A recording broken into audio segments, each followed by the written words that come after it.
everyone, welcome back to RachandBellaCrafts. I hope you're all well. Thanks for joining me for the video today. It's going to be a nice quick one today, I hope. I'm working on the Bella Blue kit and journal for Bella, and I've got my signatures pretty much picked out now, and I know what I want to do with them. I'm going to do a vintage theme for this one, so I don't know if I've actually done a vintage one on the channel with you guys before, and I know that Mum hasn't got a vintage one, so this will be something slightly different for both of us.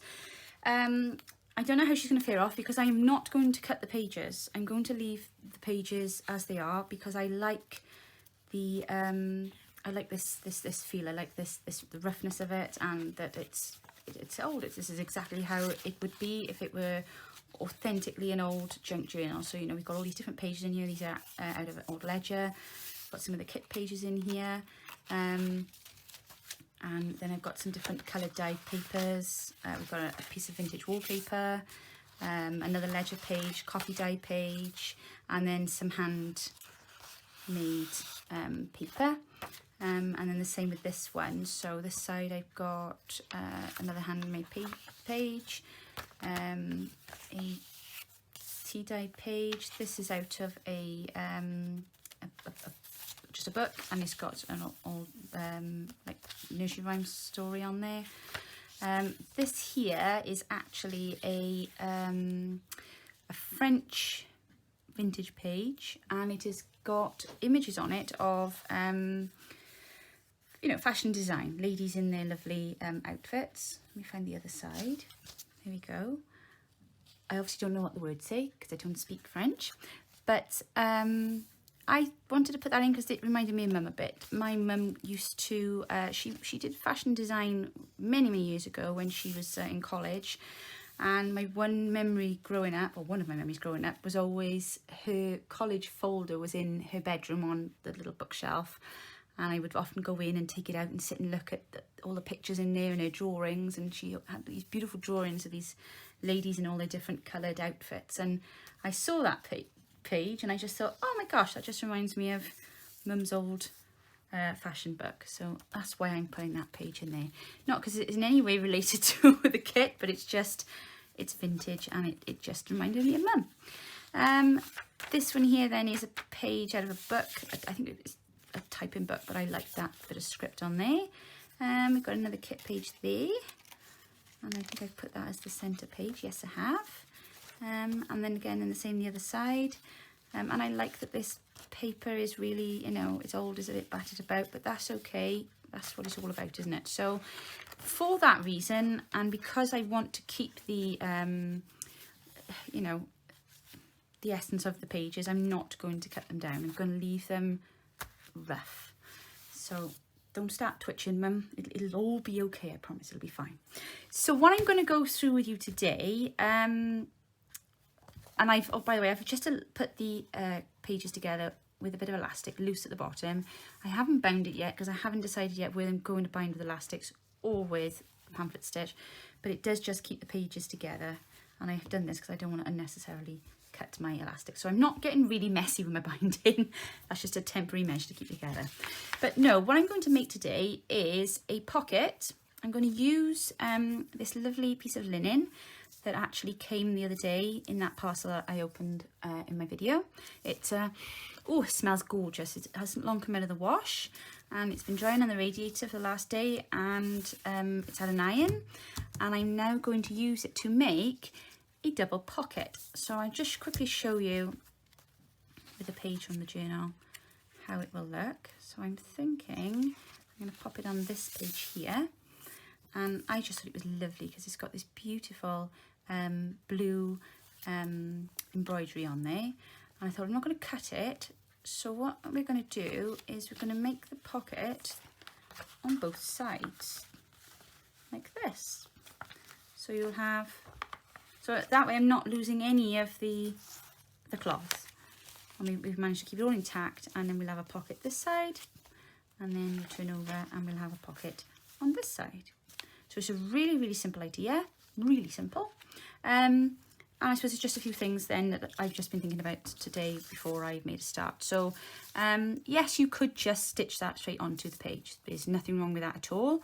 But looking at the composition of the back of the fabric, getting things in and out of the pocket, they're likely to catch on either this ridge here or on the embroidery. So to prevent that happening, I'm going to just line it with a piece of coffee paper, only very slightly on the inside, and then when I'm putting things in and out, then they will slide in and out much smoother.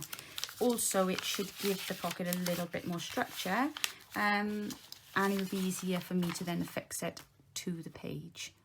So yeah, that's what we're going to do, and it's really simple. And then obviously I'm gonna have a little look at it, and I may add some bits of lace and one thing and another then just to pretty it up. So the first thing that I'm going to do is literally just measure out the coffee dye paper, I think it's actually tea dye paper, to where I need it on here. I'm going to fix it to the back of this. I'm going to stitch it to this, and then I'm going to decide whether or not I'm going to stitch it to the page, which I probably will, just to keep it secure. Okay, so I'm just going to get a few bits and pieces, and then you can follow along. Okay, so I've cut down my piece of coffee dye paper so that it'll fit just inside of the fabric. A little bit tricky just getting the size right, because obviously the fabric's not square, because it's quite old and it's probably shrunk down a bit, I would imagine, over the years. So just taking that slightly inside of the lines so that fits into place. There we go. Just pop a little bit of glue on, make sure that it stays in place, and then we will stitch around the edge in then.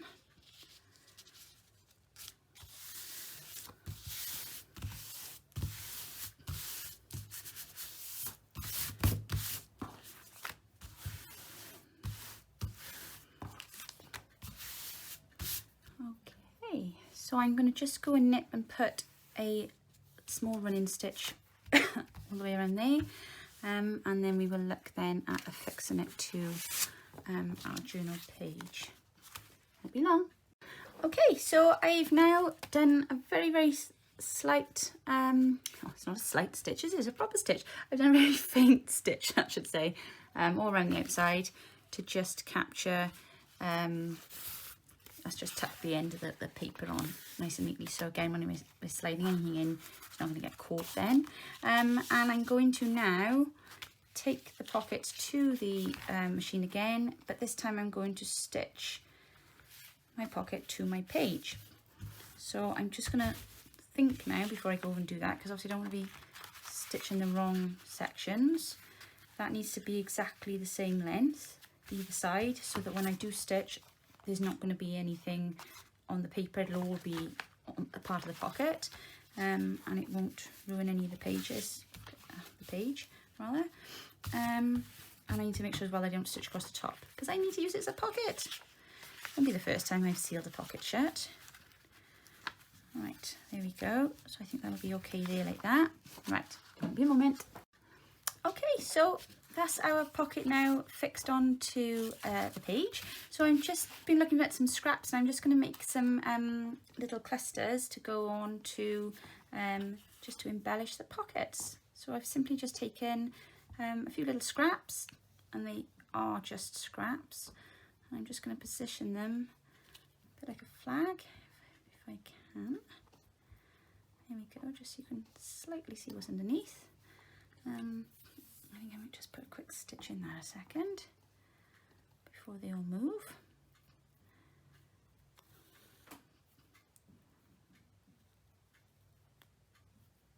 I've been hunting high and low for the last 2 days for my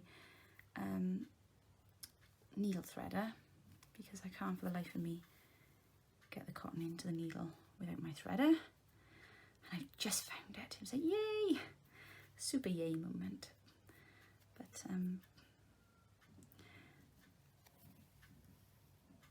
yeah. So I went up into the attic this morning. That's why I'm a little bit late doing my video today, because I popped up there because I knew I had a box of my stamping stuff was up there, and I've asked the boys several times whenever they up back and forth up the attic. Oh, see if we can find my stamping stuff. Well, I don't know if any of you've got sons or live with males, but you know that they have a very special knack of not actually looking when they're looking for stuff. Nope, couldn't see it anyway, Mum, sorry. Okay, so this has been going on now for a month and a half, so I did get to this morning. I thought, right, I shall do it myself. So up I went. Wow, my goodness. I've been shopping this morning, I almost want to say, in my own attic. I came in with 3 boxes of stuff that I hadn't realised was up there. Of all my crafting stuff. So I was like, oh my gosh. Possibly put up there during the time that Mum and Dad moved house, I think, because I know there were quite a few things that came over. And suddenly there was like lots of boxes everywhere, so some of it was put up in the attic for the time being, but I'd forgotten. So I found my laminator. So we shall look out now for a video. There'll be something coming surely soon with laminating in, because I've been waiting ages for that.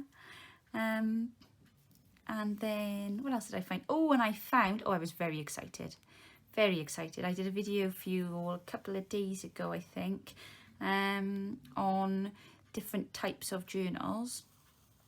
And I found, which I didn't have at the time, I found this morning in the attic, carefully wrapped mine. I mean, when I say attic, our attic is not like, you know, it's just another room up, but it's up obviously in the top of the roof space, but it's just full. But I found my very first journal, which was a Christmas one. It wasn't a December daily, it's too big to be a December daily, but I was very excited, so I'm going to have a little look through that tonight. I won't bore you all with a flip through, unless you want to see it, of course. If you do want to see my Christmas journal, pop something in the comments and I will do you a little peep at it. But I was quite impressed, actually, looking back. When I think it was my first one, 1, 2, 3, yeah, 4 signatures. It's huge. It's like that. Oh, how we learn quickly. Yes, less is more, definitely. But no, it's ram-jammed. I'm so glad now that I did it, because that was the last Christmas before pre-COVID. Everything will never always be forevermore, I should imagine, for my lifetime anyway. Before COVID and then after COVID, wasn't it? But yeah, it was our last Christmas pre-COVID. So it was December 2019. And it was just nice looking back, all the things we'd been doing, and you know, photographs and day trips and shopping trips and the children's Christmas plays and things like that. So it was lovely. I'm not one normally to sit and do things like that. I don't have an awful lot of spare time normally, but I'm glad that Christmas I made the time and made the journal.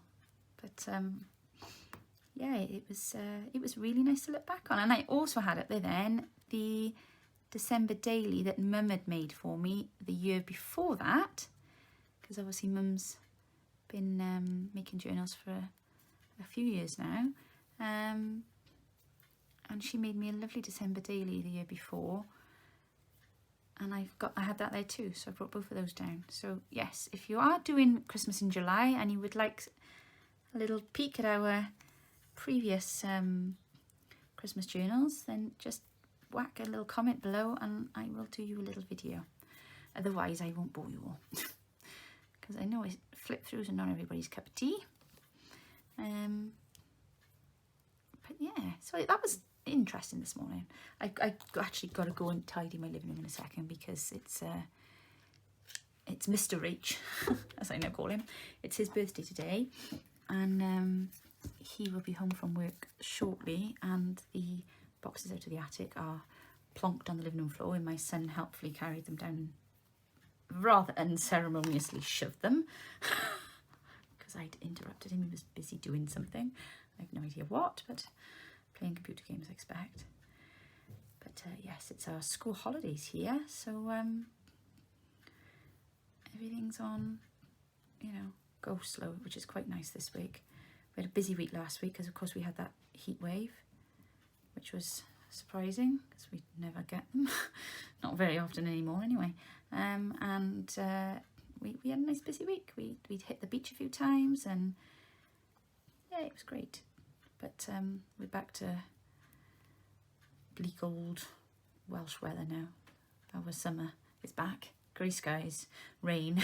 I emptied the swimming pool this morning because I walked out this morning and looked at it and thought, yeah, I don't think anybody's going to get back in that this summer. It's only been up mind a week, but there we go. That's it now. That's it for this year. No more pool weather. But my gosh, when I think this time last week, literally this time last week, it is Wednesday? No, it's Thursday. Is it Thursday today? Yes, Thursday today. Okay. Last Wednesday, I was swimming in the sea, which is something we very rarely do in Wales, unless you're made of tough stuff, which I'm not. So I'm a warm weather sea swimmer, but I certainly wouldn't want to be down there today because I think we're back down to about 11 or 12 degrees, I think it was, in my car yesterday afternoon. We nipped out to the local town to go and get a birthday cake, and it absolutely tipped down. So it was raincoats and umbrellas and all that job, and then of course we get to town then, wandering around the shops for 10 minutes, and then the sun comes back out and you're boiling. So I don't know, I hate this weather. You just don't know what you're supposed to wear, do you? Certainly wasn't complaining about the heat last week, so please send it back because it was such a nice change. The only downside for you is I burnt my wrist. I took my bandages off and so I do apologise. It does look a bit yucky, but it is healing up nicely now, thankfully. Only I could get burnt driving the car. It'd be so bad if I'd been chilling on the beach or something, but I really wasn't. I was literally just driving the car. That's how hot it was. Right, here we are. I don't know if that's a bit too flaggy, but I think that's all right. And then we just pop a little button down below. And then I think that'll be pretty much done. Do you know what? I'm trying so hard now to tell you things, but we've got a big secret going on. We got big news on Sunday, and Nathalie from LineDotArrow and ourselves have been working on a joint project. But I can't tell you anything until Sunday, and I'm so excited, and that's all I want to talk about. But I'll have to. You'll have to wait to make sure that you tune in and see what we've been up to, what we've been doing. And again, don't forget as well, the Alice journal that is being drawn, the giveaway, also on Sunday, probably in the same video, in fact. So don't forget, if you haven't entered the giveaway, do it now because you're running out of days. And it's open to everybody. Anyone can enter, and if you'd like to win that journal that we made, you need to enter the competition. So there is a link in the description box below, and if you just click on the link, it'll take you to a website. It's really easy, and you've got to answer a question, and then there's a couple of other things that you can do. Then I think you can like a post on our Instagram, subscribe to our channel if you're not already subscribed, comment on the video, and I think there's one on there as well for you to go and visit LineDotArrow's YouTube page and subscribe to them, and visit our Etsy store, I think is the other one. And every time you do one of those different things, you get another entry into the giveaway. So I think that's worth doing, don't you? There we go. That was quite simple, wasn't it? Nice and easy. Job done. So I'm thinking if we pop that one there, and then turn over the page, and then this one we'll put down there. What do you reckon? Right, where's me glue? Before I change my mind, start procrastinating.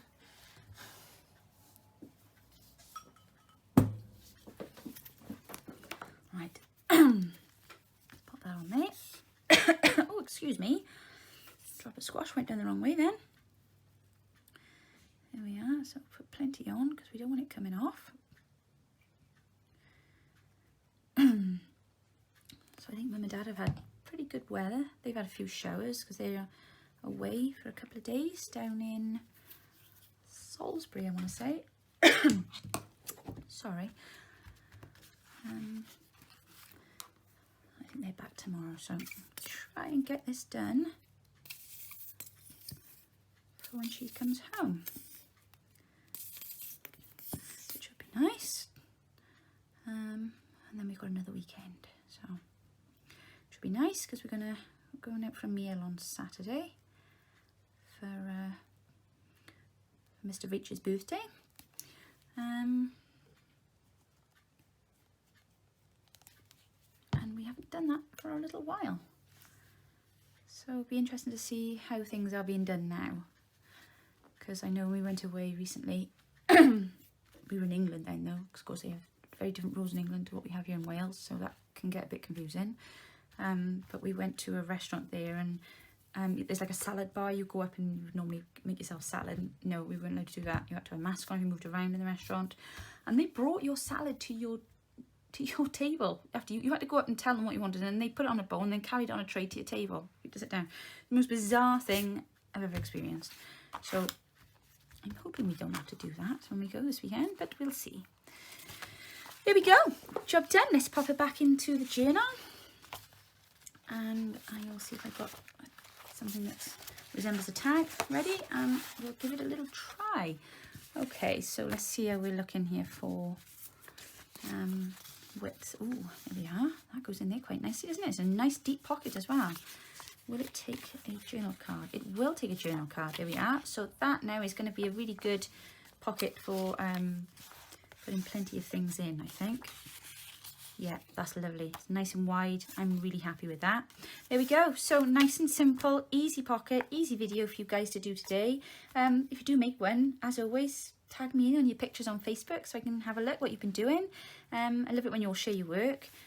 Any questions, drop them in the comments below. But thanks ever so much for watching. Take care, and we'll be back with you very soon. Bye now.